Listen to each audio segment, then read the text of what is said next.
Hello and welcome along. It's Andy, your host on this here podcast.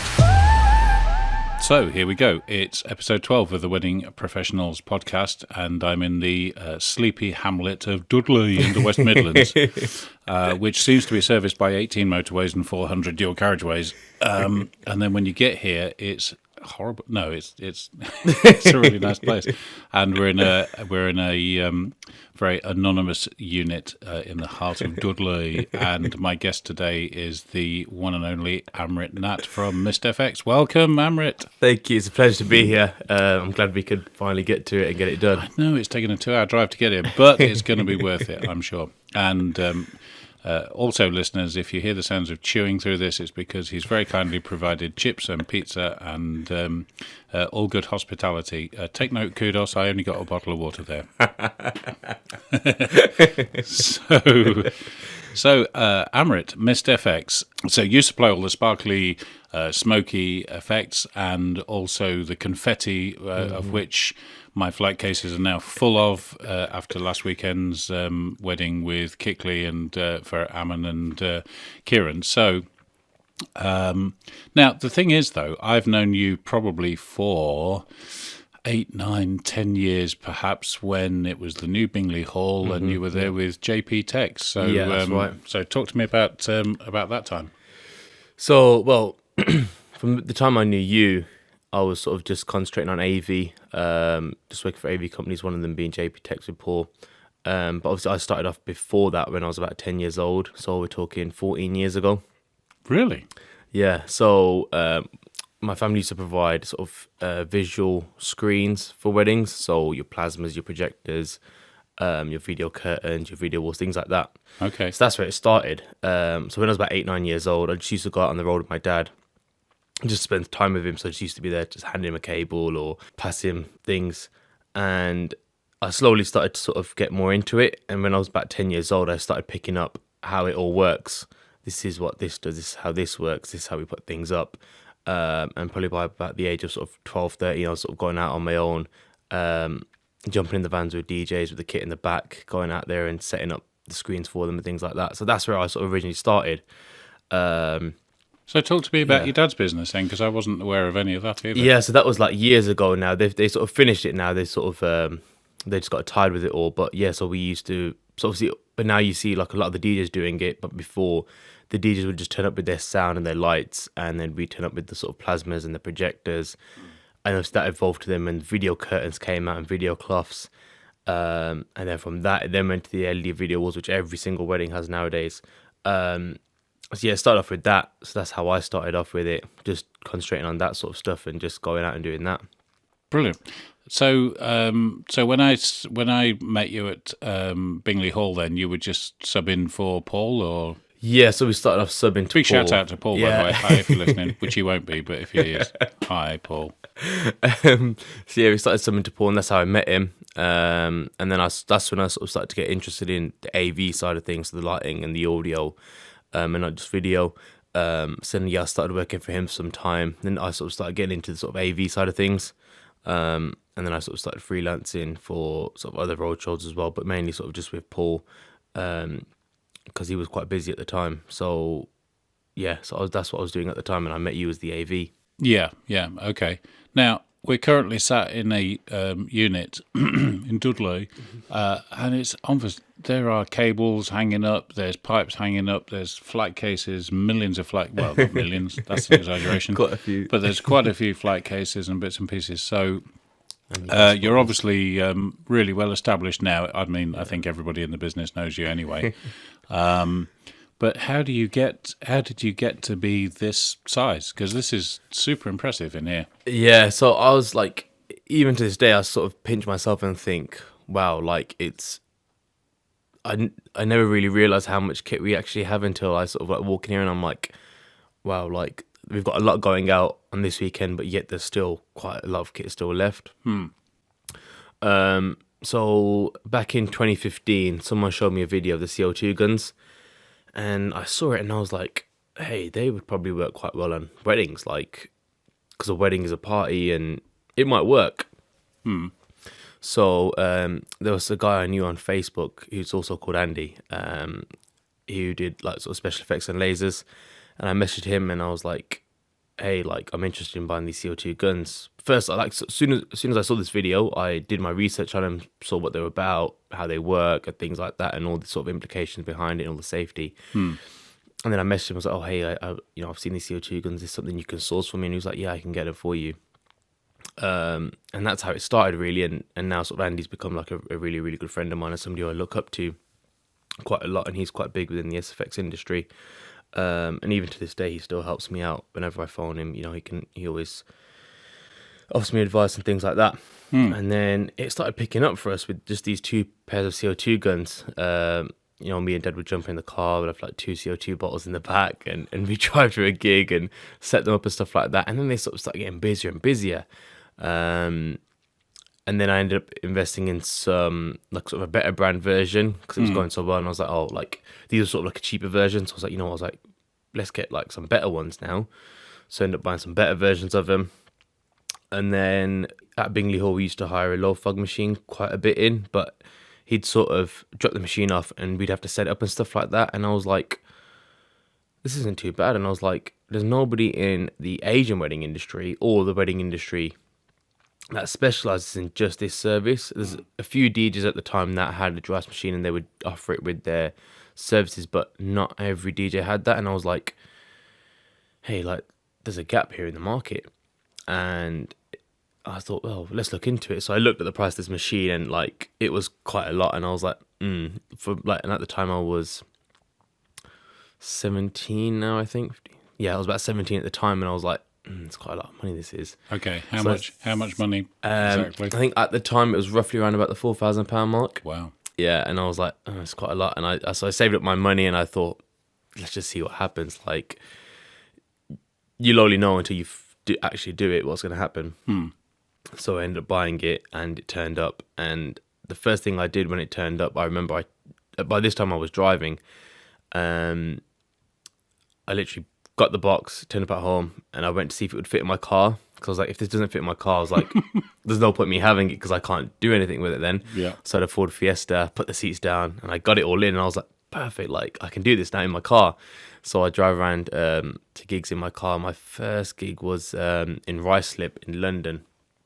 That was my first ever gig, I remember that. That's a bit of a slog from here, isn't it? Yeah, so that was my first ever gig with this low fog machine. And then like things started picking up more and more the more we advertised it. And because sort of people had known me anyway in the industry for the last, you know, sort of 6 odd years, I sort of said to them, oh, look, I do dry ice now, let me know. And then it just sort of got busier and busier. And we were in Miller Carter one day, me and the family, and my brother was like, look, this is actually picking up now. You need to think of a name of it. Yeah, I was going to ask you about that, where the name came from. Yeah, so we were sitting in Miller Carter and he was like, you need to think of a name of it. So we were all sort of chucking names in. And then he just said Mr. Fex. And I was like, he was like, you know, he was like, when the low fog comes out, it's, you know, it looks like mist, and the CO2 guns looks like mist as well. And I was like, yeah, all right, fucking that works. Let's just do it. And then that's how Mr. Fex was born, was in 2015. Well, 2015 it was, the name came out. Yeah, so 2015 the name came out. Very good. And here we are, 8 years later, and you're the man in the FX business. And of course, it's not just the weddings either, because you're doing, you know, I see on your Facebook and stuff, you're doing full-blown concerts with musicians and stuff. Yeah, so I think it was just before COVID it sort of started off for us, where we'd started doing, I did that sort of my first big gig was at Brixton Academy. Someone said to me, look, hey, someone's dropped out, can you do it? And I was like, I don't know. And then someone said to me that goes, look, the only way you're going to get bigger is if you jump in at the deep end. And I was like, forget it, let's just do it, let's see what happens. And touchwood, luckily, it went well in the end, and everybody was like really surprised, and the client was happy, things like that. And I was like, you know what, I was like, I can actually do this. The thing is with places like Brixton Academy, you know, there are ways in theatres that perhaps wedding DJs don't actually know about, that things have to be done in a certain way and safety procedures and protocols have to be adhered to. So where did you learn all that sort of side of it? That was, it was mainly, I sort of picked that up quite a lot from two of my really good friends. One was Andy, who helped me start off. I freelanced for him a fair bit. and I sort of picked up things like that. And the other one was a good friend of mine called George. Same again, I freelanced for him, and he sort of showed me the way. He was like, look, this is how, because we knew how to do things safely, but it was applying it in a different purpose. Like for weddings, we do it in a safe manner, but in the bigger venues, they like things done certain ways. Yeah. And it was adapting to that. So we knew how to do things safely, but it was adapting it to this large scale event. Okay. And do you have to, for a theatre, for instance, like Brixton Academy, do you have to submit a paperwork and show that you're safe, or? Yeah, so what happens is before every gig, they usually like it 2 weeks beforehand. We sort of submit them a Dropbox link where they have like there's like 3 folders. There's one which basically says who we are and what we're doing, and just a document about the actual show itself. The next folder is full of the risk assessment. So you'll have one for your low fog, your sparklers, your flames, your pyro, your confetti. And obviously they've got to then review it. And if they're happy with it, they'll say, yep, come in, not an issue. If they're not happy with it, they can just turn around and say, no, or can this be changed? And the next folder is basically called a material safety data sheet.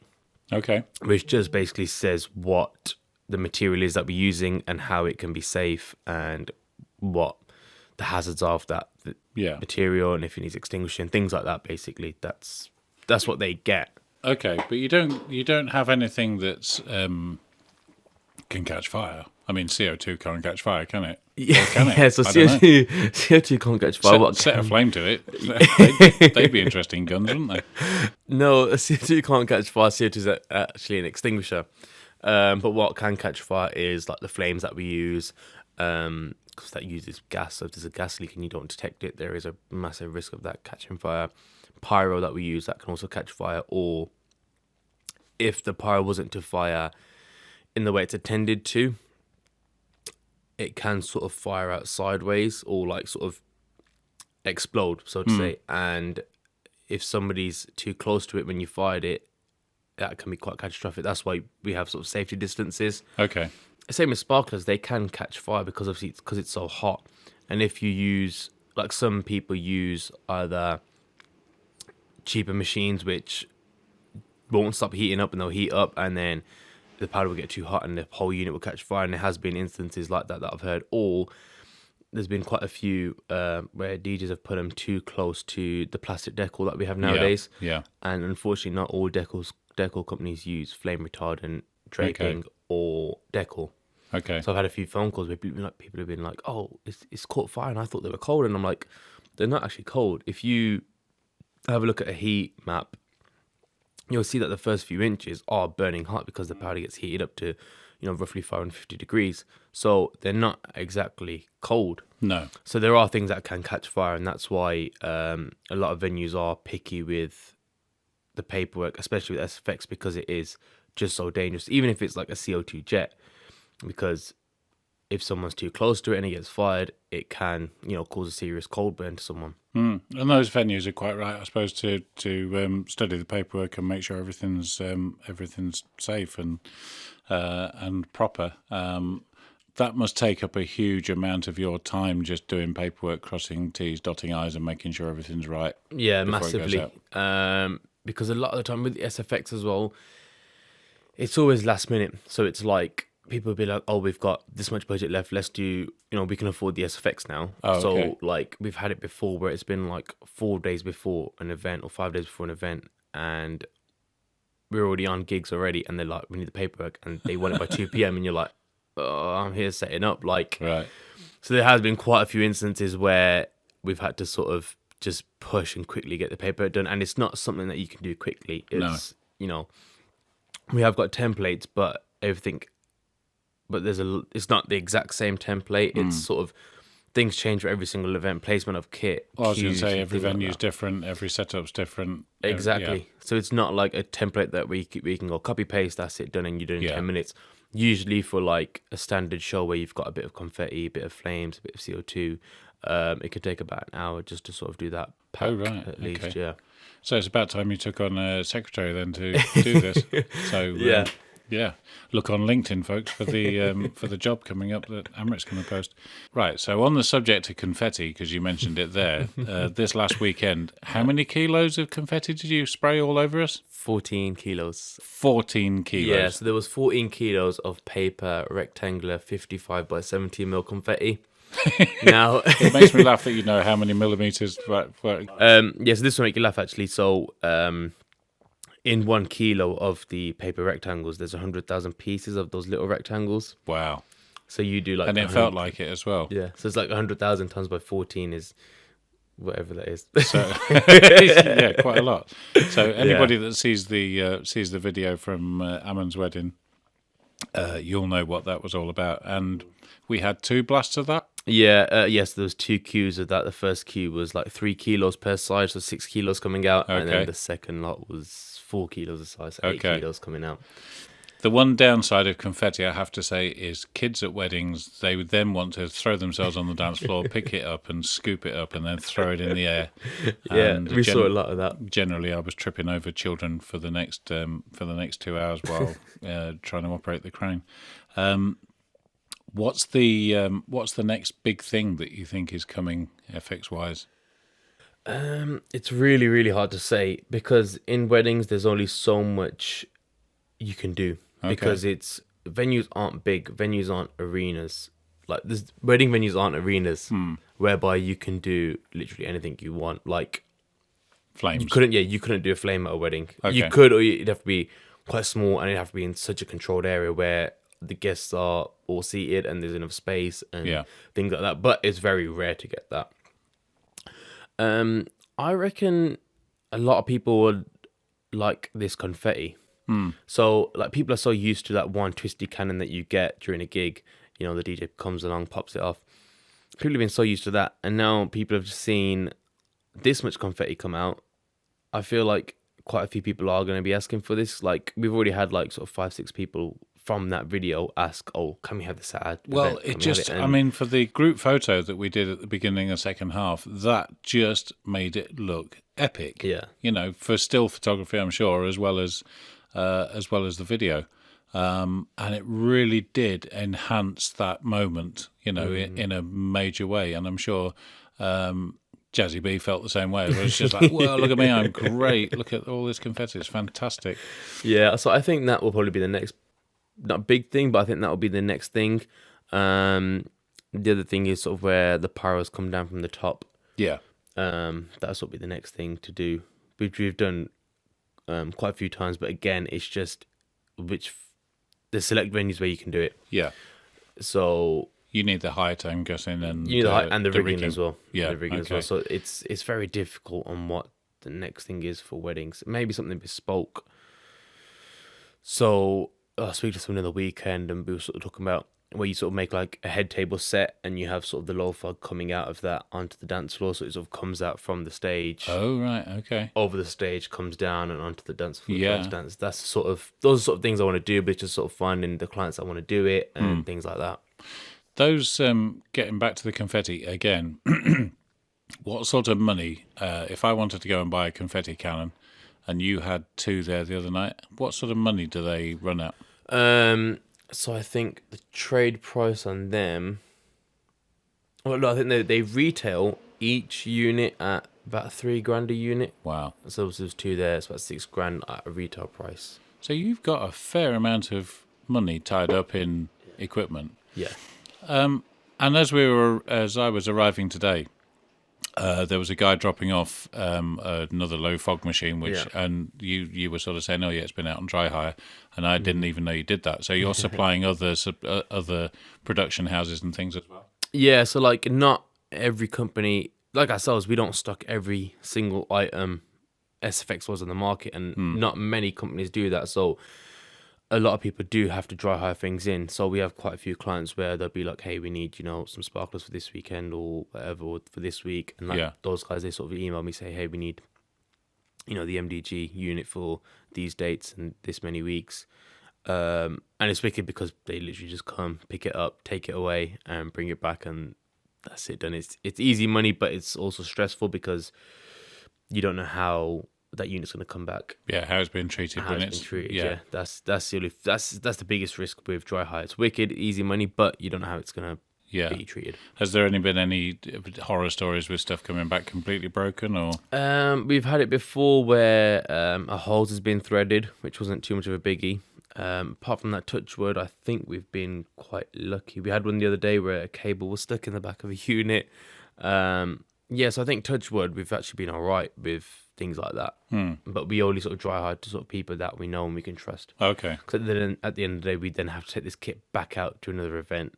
Yeah. So it's possibly on the same day. So if it's coming back in the morning, it could be going out that. Yeah, so you've got to trust them and make sure that everything's. Yeah, sure. Hi everyone.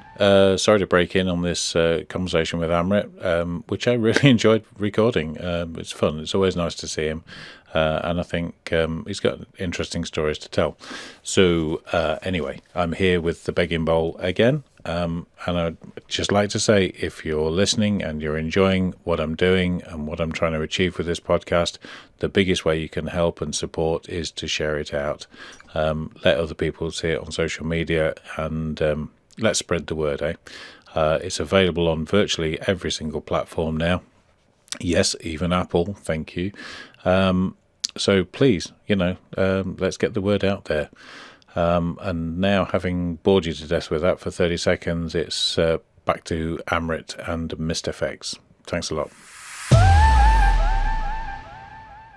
And it's a family business, isn't it? Is your sister still involved? And your so my sister-in-law, so my brother used to take his missus out, and then she started picking it up, and she really enjoyed it, and she went out for the most of last, I think, sort of near enough every single weekend from March to sort of October last year. She was out. She did a wicked job. She's taking a bit of a backseat from it now, which is a shame. Okay. But yeah, my brother still helps out on the weekends. My dad does, even like sort of during the week when we need sort of things sorting out. And then I've got my little cousin on board as well, and it's great because they sort of share the same passion that I do. So they make sure every single little thing is perfect. And of course, they're invested in making sure that stuff is looked after and taken care of, whereas an employee wouldn't necessarily be fine, just chuck it in there. Precisely that, yeah. So we use quite a lot of freelancers as well on sort of the biggest shows, and we're lucky enough and fortunate that we've got a good base of freelancers who are really good friends, and they look after things like it's their own as well. But I have seen instances where other freelancers have been like, oh, we don't really care, it's not our kit, let's just chuck it in. And that's why I'm quite lucky where I've got the family involved, and they're turning up on time to gigs and treating everybody with respect and making sure the job is done and it's done properly. Yeah, and it is. I think you're universally respected, I think, in the industry. So are you where you want to be within the industry? Have you got ambitions to take it bigger? Could you take it bigger? In terms of, are we talking SFX industry or the wedding industry? Well, the SFX industry, really, because, like you say, you're not just tied to weddings, are you? You're doing... What's your percentage, actually, of weddings versus other stuff? I would probably say, at the minute, 50-50. Okay. I reckon sort of 50% of our work is weddings, Asian and English, and 50% is sort of the other market. Hold on, rewind. You're doing English weddings as well? Oh, yeah. So English clients are buying SFX? No, come on. Yeah, so there's a group of venues that we do. There's two that are local and there's two that are further away up in Stoke. And I think we sort of did one event in there once, and they sort of saw it and were like, hey, we love this, and can we sort of advertise you in our brochures when we give to couples? And I was like, yeah, of course. And then, obviously English weddings have never seen this before. No. So it's really, really popular. Sort of what is sort of the sparklers and the low fog, mainly the sparklers, which they like quite a lot. So yeah, we've been doing quite a lot of English weddings as well, and I love it because we literally turn up at 6 p.m. ready for the turnaround, and we're out of there by 8:15, and it's wicked. And the latest they run is by 10-15 minutes. Yeah. Whereas with an Asian wedding, it's at least an hour. And white English guests always listen to the DJ and sit down when they're told, and stand up when they're told, and exactly. things generally run to time, which is refreshing. So, are you ever tasked with sort of creating? Does a client come to you and say, "Look, I've got $5,000 to spend. Do what you want," or do they come to you and they say, "I really just like the sparklers. Just give me more sparklers, more sparklers," or how does that work? It's a bit of both. So we've had like some sort of corporate awards and things like that where they'll say, "Hey, the budget is this much, and we just want to make sure that we celebrate the awards, and that's it." So I'm like, "Cool. So for that budget, we can do a bit of this, a bit of this, bit of this, and mix it up and do this effect for this award, and then this one, and then this one." So we do get clients that will say, "Yeah, here's our budget. This is what we want." With wedding clients, they'll say, "Hey, I've seen a video of this. Can you do this?" And then they see another video and say, "Hey, can we add this on?" And they say, "Hey, I've seen that video as well. Can we add this on?" Like on Monday or Tuesday, I had a client phone me say, "Hey, I saw that confetti that you did on your story. Can we add that to our wedding as well?" And I was like, "Well, yeah, sure." Some of them hear the price Ching, like, yeah. just ring that in there to them. Pencil out, have that one on. And then with this sort of arena stuff, sort of artists and things like that, we just get like a rider. So the production company will send us a rider and say, "Hey, this is their rider, this is what they want," and then we just quote on it. If the promoter's got the budget, great. If not, they'll cut things back and say, "Right, we don't want this." They want at least to make sure that they have some CO2. So yeah, it's all different. How much competition, like for those where the big theatre shows or whatever, how much competition have you got in that realm? I've got no idea how many companies there are doing FX. There isn't many companies on that side of thing that just specialise in SFX. Now, there's no sort of... You've got like sort of really small companies that couldn't handle sort of an arena gig. And then you've got the big ones who just charge way too much for the size of show it is. Like with a lot of the sort of smaller artists who can sell an arena, but not sort of sell out an arena, but they can sell tickets in an arena. Sure. They don't have the big budgets to spend on effects. So the sort of bigger companies aren't in the right price bracket for it. Okay. Whereas we've sort of found ourselves to be like one of few of the middle-sized SFX companies that can deal with the shows and be within their budget. Nothing too cheap, but obviously the bigger companies charge a higher premium because they can. Yeah. Because they don't really want to get involved in the smaller shows. So we're finding we're not getting much competition because you're either massive or you're small, and we're sort of finding ourselves in the middle, and there's only sort of like a few companies that are in the middle. But it's also sort of, we're still getting our name in that market now. And if Mist FX was to carry on growing and you found yourself as one of the big boys, how would you be pricing at that point? Would you be pricing along their lines, or would you stick where you are, do you think? It's a tough one. I probably would be pricing it more, because if you can price yourself at a higher price bracket, why not? It's same with cameramen. You've got like cameramen which charge quite a high premium, and then you got cameramen which charge a medium premium. And I've heard like some of the differences between the two, and they charge a premium because they can, and people will book them regardless of that. Yeah. Because people want that specific person to film their wedding. Yeah. And it's the sort of same with that. Is like, if somebody wants you specifically to do the SFX, then you can say, well, if you want us to do it, this is what the price is going to be.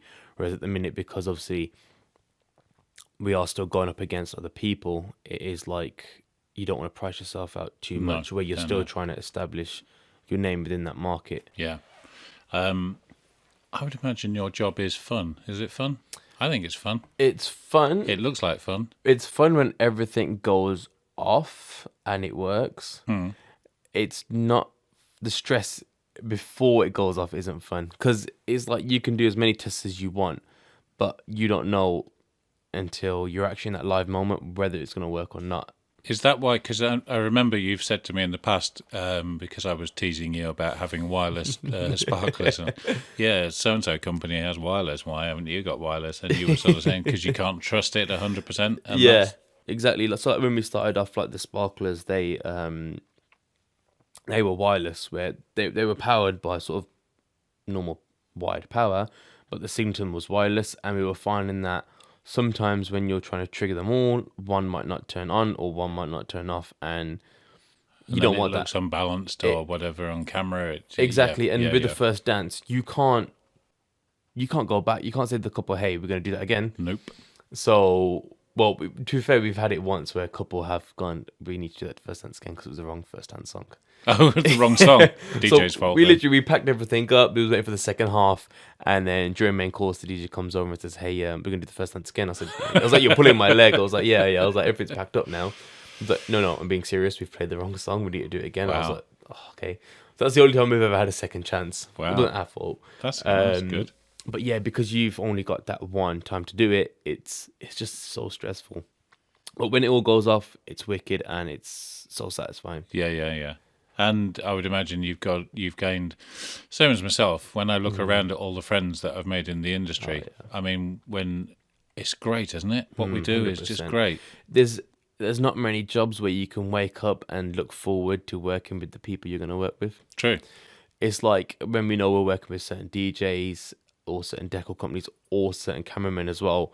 You're like, yeah, I can't wait to see that person today. We're going to have a right laugh. And because we do, every time we see each other, we have a right old laugh and giggle, and we get the job done. And there's not many jobs where you can do that, where you wake up and you're like, oh, we're going to have a good laugh today, but get the job done as well. Yeah. I think we're in a really privileged position, actually. 100%. And I think that's one of the things that I love about the wedding industry, and one of the reasons why I wouldn't want to solely rely on the big shows, because the weddings are the fun bit of the job. Yeah. I suppose the other shows are just business. Precisely that. Like, I think there was about 3 weeks in a row where I hadn't done a wedding and the other guys had been out doing weddings. And then after a bit, when I went to go and do a wedding, I was like, I've actually missed this of seeing everybody, seeing the familiar faces, catching up with everybody, having a right laugh and things like that. I really missed that. So that's one thing that I love about the weddings, which probably one of the reasons why I don't sort of get out of the wedding game. So that's very interesting. Did you actually have any sort of goal in mind when you started doing this? Did you sort of have any vision that 10 years down the road you'd be doing X or Y, or is it just as it happens? I think when I first started it off, it was just sort of like another thing to do. Not another thing to do, but it was just something that I found interesting. Yeah. And I didn't have any goals for it at the time. I just thought, the odd weekend I'll, go out and do a gig or whatever. And like, I remember I think one of the years, I can't remember when it was, maybe like 2017 or 2018. And I was writing all the dates down on a piece of paper that I had for the year. And I was like, we've got like 24 gigs for the whole year. I was like, wow, that's sick. And then my brother was like, your target is to get to 50 for the year. And I was like, no way. I was like, we're not going to do that. Like maybe 30. And I think we ended up doing something like, must have been like 70 or something like that. And I was like, to me, that was mental. I was like, I never thought that would happen. And at the time, I was just storing the things at home. So I had like the one little fog machine, and the guns and some gas bottles. That's going to make your hallway interesting when you walk in front door and you're tripping over those. So they were just at home. And then I went to college one day and I came back and I was in the house and I was just normal. And then my mum was like, get this stuff out of the house. Well, pretty much. Well, she goes, have you not noticed anything? And I went, what? She's like, have a look around. I went into the other room. I was like, hey, where's my stuff gone? And then she was like, oh, we've got you a small storage unit. And I was like, what? And then she was like, yeah. And then that's, and that was some years back now. And that was how we sort of got this place. That's nice though, isn't it? And then and then on one hand, it's nice because she was thinking about you. On the other hand, it's just like, get this crap out of my and I'm like, crap, I've got to pay unit rent now. I'm like, damn it, I'm getting I've got expenses.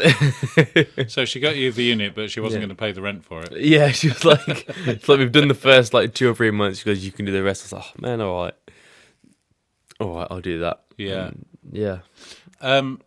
Earlier on, you were saying you picked up a couple of clients when they'd seen the reel from last weekend's wedding. Yeah.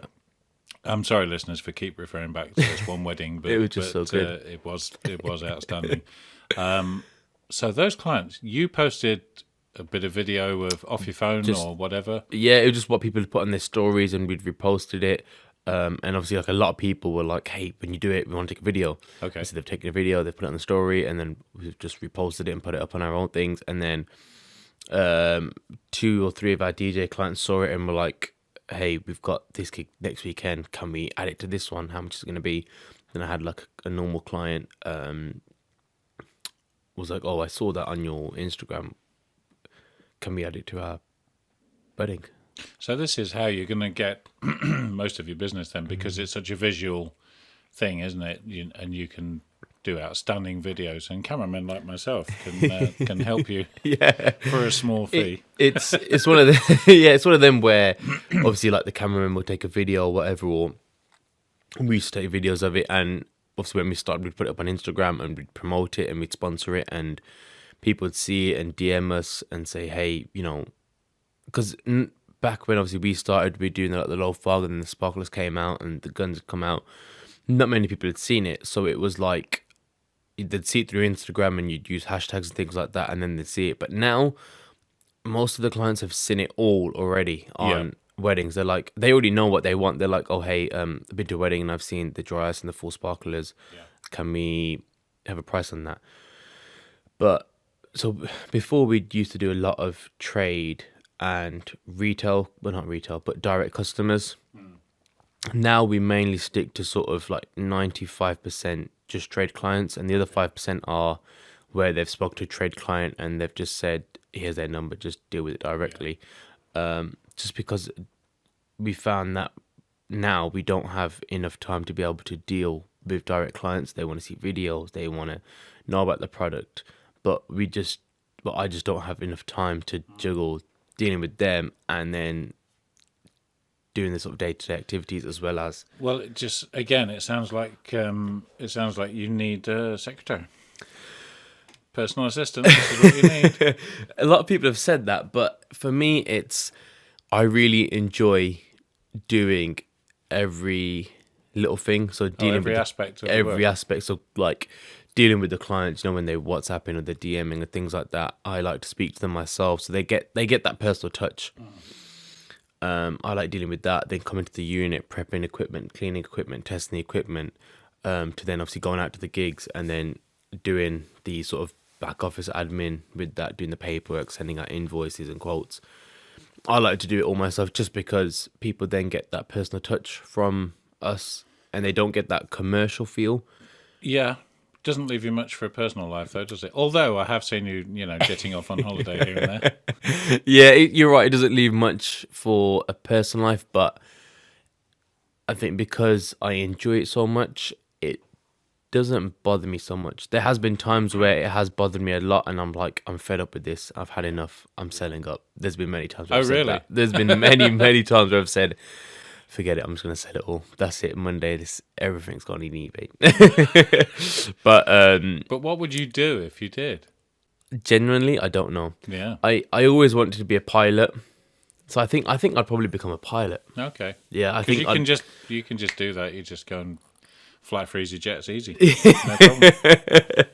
I think I'd try and get like my pilot's license or something, because before I started this, when I was in high school, I did really want to become a pilot, but I think it was just the amount of money it costs to do it. It just put me off massively. And I was it's very expensive. So, yeah.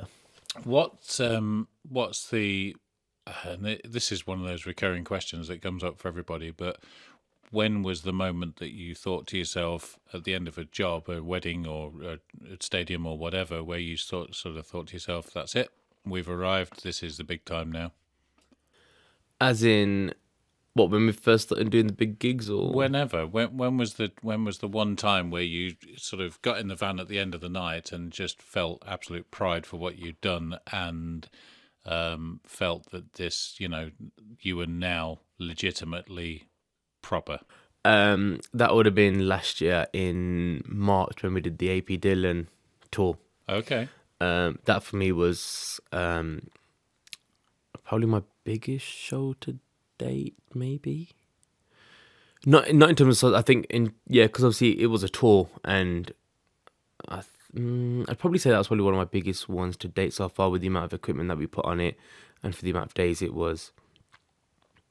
I'd probably say that it's potentially up there with one of the biggest ones we've done, and I think that was it, because it was such a big gig and it was such a big Indian artist, and everything went so smoothly and so well, and everybody was happy with it. So I think that for me, after those sort of 6 days that we did it, I think from then I was like, okay, this is now finally put us on the map. The map, yeah. So I reckon it'd probably be that gig, and it's one that I've sort of always looked back on, and sort of I've got like the professional pictures printed out and put up on the wall and things like that in the office at home. So I think that was definitely the gig that I'm probably most proudest of. And afterwards I was like, you know what, this is something now. This is something now. We sort of touched on it there, but your work-life balance isn't a work-life balance, is it? Work balance? It's it depends on the season. Like this sort of summertime from sort of March to end of October is where we're sort of pretty much busy. Yeah, flat out. From November, December, Jan and Feb, it's sort of like Jan's completely usually quiet. We don't really do much in Jan, and I'm quite glad of that.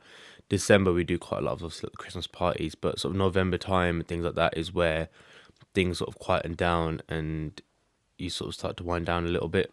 Do you use that time to service equipment and, make sure everything's tip-top, or are you constantly at that anyway? We're constantly at that anyway. I think those are times where we sort of look at what needs to be sold on, what needs to be moved on. Okay. What needs to be changed, what sort of cases are looking a bit battered now, that's when we sort of do like a turnaround. But in terms of sort of servicing kit, like sort of every time before the sparks go out, they get sort of blown out and tested. And then every sort of 2-3 weeks, we sort of open it up, blow out the insides, and give it a quick deep clean. So, have you ever sat and watched a video and thought, "Oh, that's a new effects that I've not seen before, and we ought to get into that"? Yeah, so I've seen videos and stuff like that before from sort of the big festivals and concerts, where I've seen it and I'm like, oh wow, that looks phenomenal. And like we've had it where people have sent us videos and they've said, hey, can you do this? And I'm like, you know what, I haven't seen this before. And I've sent it to a few of my mates and they're like, oh yeah, this is such and such and this is who supplies it, and that's the product basically. Yeah. So there has been times where people have sent us videos, and that's when we've sort of found out about a product, or we've sort of seen a video of like, I don't know, like a massive SFX company doing a job at Download or Glastonbury and things like that. And I'm like, oh, you know what? I haven't seen that before. That looks wicked, that would. But then it's just having the jobs there to apply that to. Oh, okay. So, but in terms of inspires me, there is like a really good, like two good friends of mine who were in partnership. One of which helped me start off, which was Andy. And I used to sort of see him sort of every week last year to get extra kit off him and things like that. And I recently did a tour for him. They inspired me quite a lot. I would sort of go there and I'd look at their unit and be like, oh, like this is like impressive. And like the way they would do things, and the way they would do things, I'd apply it to the way we do things, and things like that. So yeah, I think they sort of really inspired me to sort of keep going and just sort of, just something to look up to. Yeah. It's definitely something to look up to, and it's nice to have that inspiration there. Yeah. Any unfulfilled? I mean, I suppose you want to do Glastonbury, do you? Yeah, I think I'd love to do Glastonbury. We've done like quite a few of the festivals recently, and they've been really good. I don't know if I've got anything on my bucket list. No? I think I had the O2 Arena on my bucket list, and we're doing that in August, which is going to be really good. Who's that for? It's for an Afro beats artist called Ashake. We did his last set of shows back in December when he did a tour, but that was unfortunately the day that the incident happened at Brixton. Oh, yeah. So we were down that day. So that's going to be a really good show at O2. I think I would love to do like a Glastonbury or something like that. I've done Leeds Reading before. Yeah, I think I'd like to do Glastonbury just to say, yeah, I've done Glastonbury. It does give you a sort of privileged access as well to all areas, doesn't it?